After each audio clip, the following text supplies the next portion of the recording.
hilang, dia tangan dhamanah, dia masih kena ganti walaupun dia tak guna. Jadi sesetengah tentang akad-akad yang berbentuk kepercayaan begini, sesetengah mazhab Maliki contohnya, dia kata satu benda yang kecil yang mudah hilang, kalau hilang orang yang hilang kata kena ganti.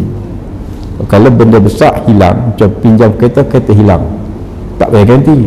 Sebab apa? Tangan dia tangan amanah, biasanya payah nak simpan payah. Tapi kalau benda cincin, emas, duit dan sebagainya, orang senang nak sorok. Jadi ini antara benda yang disebutkan oleh ulama. Kemudian bila konsep kita wadi'ah yadud dhamanah untuk tabung haji ni, Bank Islam pun buat dulu. Dia maksudkan dia ambil duit kita tadi, tapi dalam borang dia tu ada tulis tabung haji meminta izin untuk menggunakan dana ini. Kadang kita bila sign akad kita tak baca pun, tu masalah. Kita main sign je, pacik-pacik sign, pom, kita pun sign, tak apa, tak reti sign, tak apa, chop ibu jari, pom, kita tak baca. Jadi di situ, jadi bila di situ konsep dia bertukar. Bila dia pinjam guna, dia sebenarnya pinjam duit kita. Bila pinjam duit, tuan-tuan, kalau orang yang pinjam duit janji aku nak bagi 6%, aku akan bagi keuntungan, dia boleh jatuh riba. Dia boleh jatuh riba. Kullu qardin jarra nafa fahuwa riba. Kita bagi pinjam ke orang, kita dapat manfaat daripada pinjaman kita tadi, boleh jatuh riba.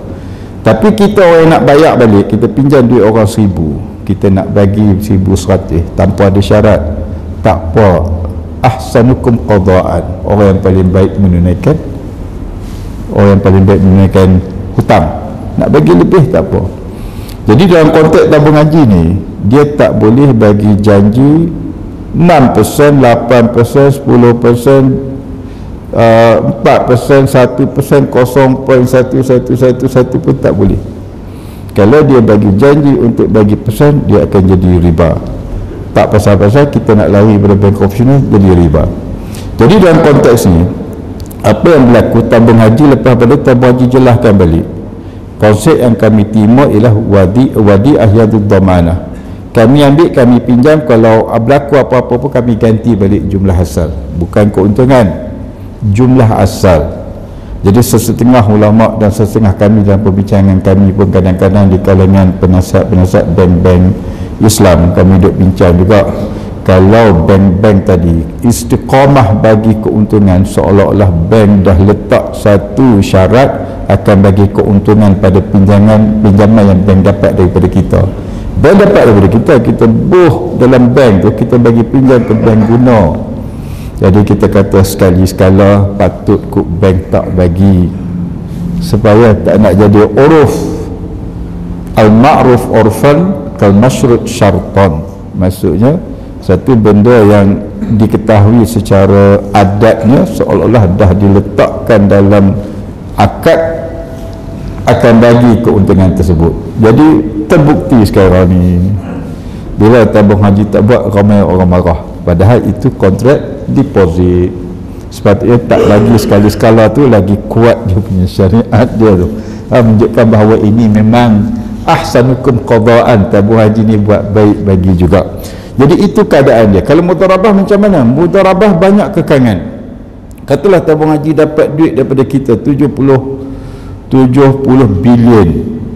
Lepas pada tu tabung haji sebagai mudharib, tabung haji sebagai pengusaha, kita sebagai rabbul mal, sebagai orang tuan punya duit. Syarat mudharabah kena tentukan tabung haji dapat berapa persen, kita semua dapat berapa persen. Kita tak pernah baca pula dalam syarat tu tabung haji ambil 10%, pelanggan ambil 90%, tak ada. Kalau mudharabah tak ada syarat pembahagian tadi, boleh jadi tak sah juga mudharabah. Jadi banyak benda yang kalau letak atas nama mudharabah, kontrak antara tabung haji dengan tuan-tuan semua, dia kena bagi cantik sungguh. Tapi walau macam mana pun, ada beberapa keputusan majlis fatwa tu ada menyebut seolah benda tu seolah macam mudharabah, tapi tidak. Kalau tengok dalam akta tu sebut deposit, dan lepas tu tabung haji pun hebahkan juga sebagai wadi'ah yadud dhamanah. Jadi antara lain lagi, kalau tabung haji buat secara mudharabah, tabung haji tak boleh senang-senang guna duit tadi, sebab duit tadi amanah, duit rabul mal. Maksudnya apa? Kalau 7 bilion tadi, dia tak boleh senang-senang bagi subsidi haji. Dia kena tengok berapa keuntungan yang dapat daripada daripada pelaburan tadi. Daripada satu jumlah ni sikit ni lah, kalau tabung haji dapat 10%, kita dapat 90, dia boleh guna duit dia saja 10% keuntungan daripada 70 bilion tadi untuk bagi subsidi. Susah, banyak kekangan.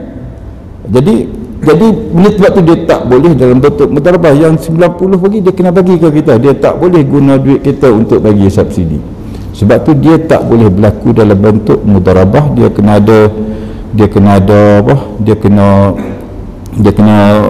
buat pemantauan yang banyak kalau nak letak atas mudharabah. Jadi yang saya boleh beritahu Ustaz, tabung haji konsep dia ialah wadiah. Jadi sebenarnya bukan menjadi kewajipan untuk tabung haji tadi memberikan hibah. Cuma masalah sekarang, satu perkara yang kita pun kena tolak ansur, sebenarnya tabung haji ni berjaya. Ni takut orang kerajaan lama marah pula. Sejak 50 tahun lepas berjaya di bawah kerajaan lama. Cuma di akhir-akhirnya, bila adanya orang politik banyak dan bot dan sebagainya, dia jadi macam terancam sikit. Sebab tu kita harap lepas ni jangan bagi orang politik lah, tak ada timbul fitnah pada tabung haji. Jadi pada saya lah, langkah yang dibuat tabung haji itu langkah yang betul. Dia nak bersihkan balik, dan lepas ni kita harapkan tabung haji, kalau ikutkan pada saya, tak layak kita dapat hibah tahun 2018. Sebab memang aset dia lebih rendah daripada tanggungan. 70 bilion duit kita tu diletakkan sebagai tanggungan 75 yang dia kena bayar balik. Kita pula contoh beginilah, tuan-tuan menabur pada saya, katalah saya ambil 100,000, lepas untuk melabur dengan saya ambil 100,000, saya kata okey, lepas tu bila duit tu jadi tanggungan saya, sebab saya pinjam, saya ada duit tadi, jadi aset saya pun 100,000, 101 jadi kosong, jadi seimbang. Saya beli bangunan, saya beli kereta dan sebagainya daripada 100,000 tadi. Kereta tadi mula-mula beli kereta second hand, beli 30,000. Lepas saja beli, terus dah turun harga lagi 10,000. Saya nak letak dalam akaun 30,000 kan 25,000. Yang ni kita duduk bergaduh dalam duk viral pun, puak ni kata tidak, puak ni kata tidak, nilai yang dia 30, kawan tu tak kata nilai dah jatuh jadi 20, duk bergaduh. Jadi kita tak nak masuk mana-mana pihak. Jadi itu keadaan dia, apa yang berlaku tentang tabung haji. Dan ini kontrak yang kita sekarang ni berdepan, kita sekarang ni ada dengan tabung haji. Wallahualam. Terima kasih kepada Dr. Smadi atas penjelasan yang sangat cukup jelas dari segi hukum fiqhnya lah, sebab ada masalah namanya berdasarkan kontrak yang clear, iaitu yang bermain ataupun satu akad sempadan dan bersama-sama mereka bertanggungjawab dengan boleh menggunakan wang yang kita simpan. Sebab itulah dengan sebagai hibah, maknanya bila dia gunakan, dia dapat untungnya, dia dapat hasil dia, dia pun silap sikit itu. Tapi dia bukan wajib macam sebetulnya. Kalau dia tak orang itu, dia apa kan? Kau dah dah ada jadi itu tidak. Kalau dia beri dalam bentuk kalau pasti bagi dia akan merosakkan angkat. Terima kasih ucapkan kepada Profesor Dr. Asmadi. Dan cuma berkaitan dengan teknikal, aset tu betul ke, harga sekian dah jatuh sekian, itu kita mungkin tak pergi lebih lanjut lah, ataupun mungkin tak sesuai untuk kita bincangkan pada masa yang singkat ini. Tapi ikut mana pun Dr. Mahidin nak kena ulas lagi sikit, sebab Dr. Mahidin baru ni saya tengok dalam live FB dia ada sebut tentang SPV, macam mana itu antara isu yang dibangkitkan kerana bagaimana satu syarikat lain diberikan tanggungjawab untuk menguruskan, dan akhirnya menimbul beberapa polemik berkaitan dengan SPV ni. Boleh Dr. Mahidin ceritakan sikit apa dia SPV itu, yang dengan mudah bagi faham, dan apa yang ditimbulkan polemik di sebalik itu. Dan tuan-tuan puan boleh mula merangka persoalan dan perbincang, nak tanya apa, insya-Allah kedua-dua ahli panel kita bersedia untuk menjawab soalan daripada tuan-tuan dan puan. Silakan Arif Muhyiddin.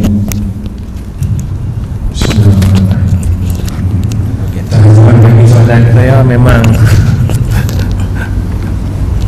soalan panas. Terima kasih Ustaz Azwan, Tuan Moderator, ibu-ibu, bapa-bapa sekalian. Alhamdulillah. Berkenaan dengan SPV, sebelum kita pergi ke apa benda SPV ni kan, MPV kita tahu. Saya nak sebut sikit apa yang Prof Asmadi sentuh tadi berkenaan dengan aset yang jatuh tu.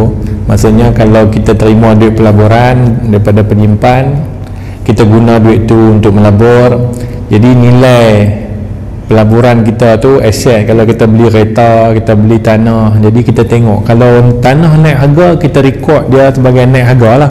Kalau yang beli macam kereta, kita tu harga tadi daripada 30 jadi 25,000, maksudnya adat kata kita kena tulis 25, tak boleh tulis 30 lagi. Jadi isu yang saya sebut di peringkat pertama tadi, bila tahun 2017 rupanya aset rendah daripada liability, hak milik dia, nilai hak milik rendah daripada tanggungan 4 bilion. Jadi isu tu timbul daripada cara kita nilai itulah, cara kita nilai. Jadi adalah yang menyebabkan pilihan cara kita nilai tu nak letak macam mana, berapa harga dalam buku, supaya akhirnya apapun kita mesti patuh kepada akta balik. Itu sepatutnya. Jadi nak kait dengan yang syarikat SPV, syarikat kerajaan ni, dalam banyak aset-aset yang tabung haji milik, ada saham, ada hartanah, ada pelaburan-pelaburan dalam apa ni kita kata macam instrumen kewangan lah. Jadi saham-saham ni saham yang turun naik lah. Kita pun tahu dalam harga saham, contohnya syarikat apa-apa disenaraikan di Bursa Malaysia, jadi tengoklah harga turun naik dia. Kalau kita sebut saham ni, maksudnya itulah kan, berdasarkan kedudukan ataupun bagaimana kedudukan keuangan syarikat ni yang disenaraikan tu. Jadi tabung haji ni ada duit banyak. Tabung haji ada duit simpanan 73 bilion kalau pada 2017. Sama juga kita ada caruman yang kita buat setiap bulan kepada KWSP. KWSP ada duit banyak. ASB, Amanah Saham Bumiputera, ada duit, Amanah Saham Nasional Berhad tu dia ada ASB, kita simpan ASB, ada duit banyak. Jadi duit ni mai daripada semua pelabur ataupun penyimpan kita kata kan.